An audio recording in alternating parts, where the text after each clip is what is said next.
Aga Kristus jäi elama. Почему? Потому что были дети. Sellepärast, et olid lapsed. В семье было 5-7 детей. Peredes oli 5-7 last.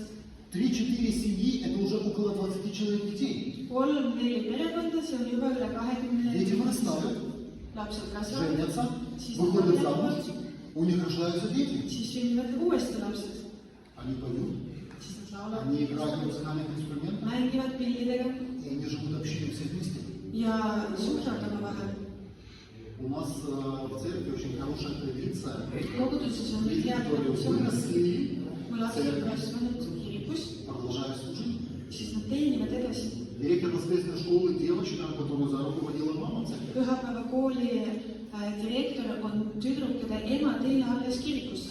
У нее 2 высших образования. Tal on juba 2 kõrgharidust. Она директор воскресной школы. Tema on juba pühapäevakooli У direktor. нас молодежь поет в группе прославления и играет. Noored laulavad ülistustiimis, Родители водили их в церковь. aga niimoodi vanemad tõid nad Они kogudusse. вместе выросли. Siis nad Они kasvasid seal, поженились.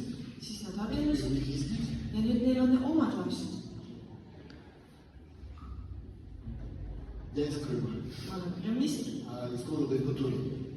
Evpatoori linnast. Это город Всесоюзная детская здравница. See on laste värgi Tallinn.